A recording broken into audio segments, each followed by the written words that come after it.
Hi, welcome back to Books with Brandywine. It is the very first day of March, which means February is gone, and so is my opportunity to buy books in February. My book haul today is not super big.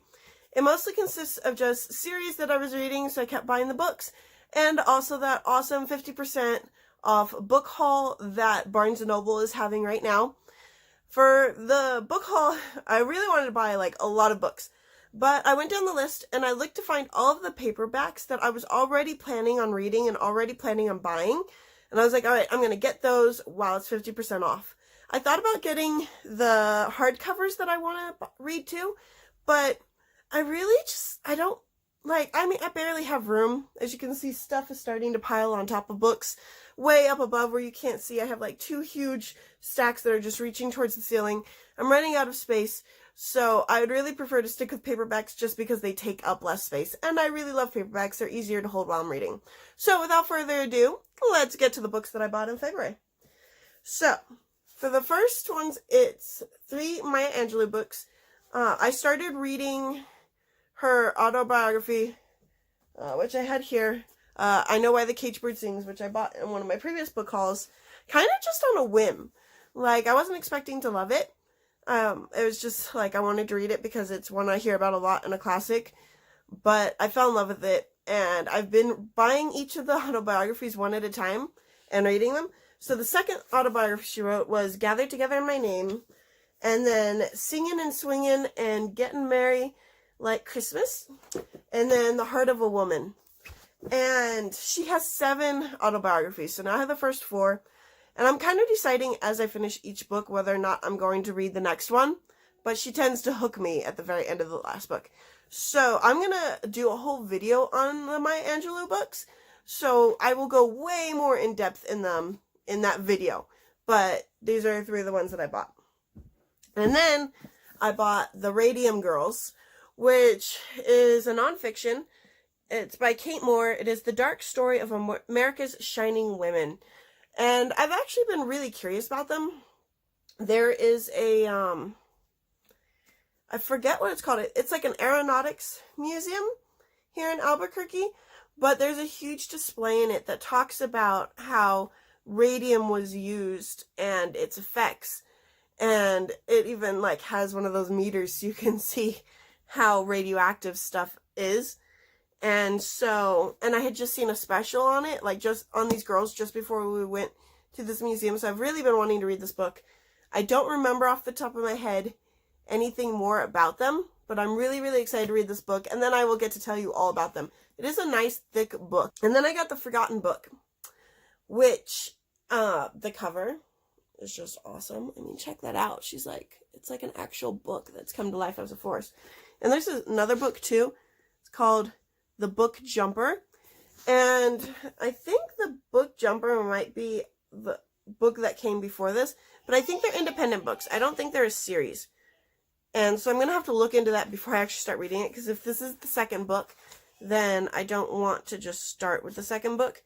But I loved the idea of it. I loved the theory of it.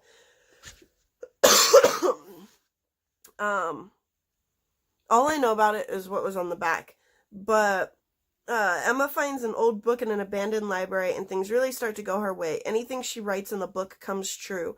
But the power of the book is not without consequences, and Emma soon realizes that she isn't the only one who knows about it. Someone is determined to take it from her, and they'll stop at nothing to succeed.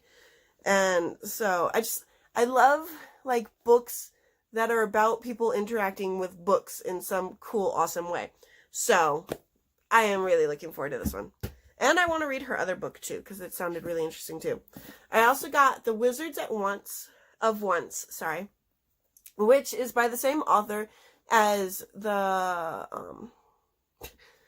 wanted to say The Hitchhiker's Guide to Dragon Riders, but that is not.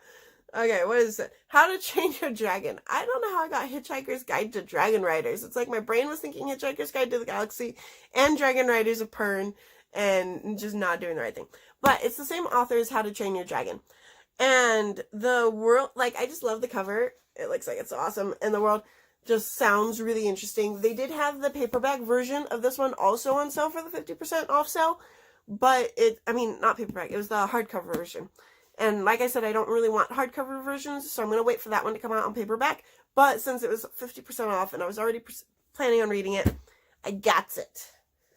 And then I picked up Tuck Everlasting, which is a book that I have already read, but it's been a really long time since I've read it, and I want to read it again. And it was 50% off, so it was like $3 and something cents. And it's really thin, so it'd be really fast to read. So I'm adding it to my collection.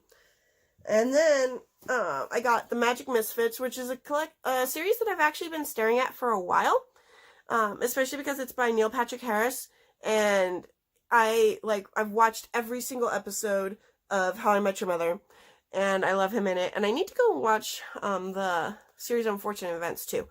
It's kind of a depressing series, so I've never read it or watched it. I read the back of the book, and the back of the book says, like, if you can't handle like sad things, don't read this book. And I was like, okay, and I put it back on the shelf, and I think I was like 10 or 11 at the time, so, and I've never gone back. But I've watched the movies, and I want to watch the series because I've heard the series is really, really good. Like, it really matches the books really well. But he also wrote a series, and I've been really curious about it. Normally I wouldn't read books about like magicians, like not like wizards magicians, but like street magicians. But I've been curious about it, mostly because of who wrote it, so I picked it up. And then, while I was wandering the stacks, I found this, which is, it's a book called Brandywine, and it's about the Battle of Brandywine, which I actually wrote a report on the Battle of Brandywine when I was taking U.S. history, for obvious reasons, because my name, in case you didn't get that. But, this is really thick.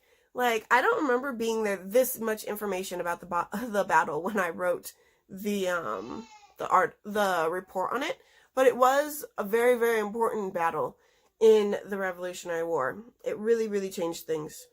I didn't even notice the subtitle is A Military History of the Battle That Lost Philadelphia But Saved America, September 11th, 1777.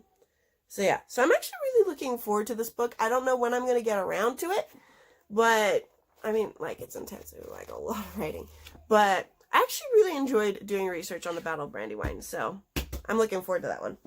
And then the last two books I got were these two, The Good Egg and The Bad Seed. The Bad Seed came out first. The Good Egg just came out, I think, recently, because I had never seen it before, but I've read The Bad Seed before.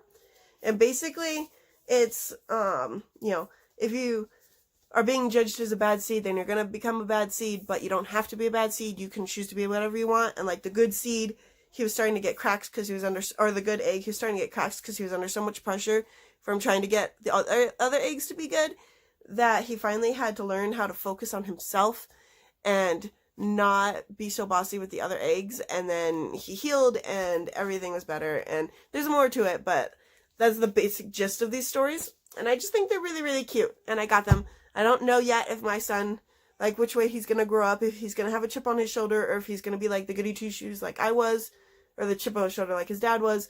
So we'll see, like, how that goes.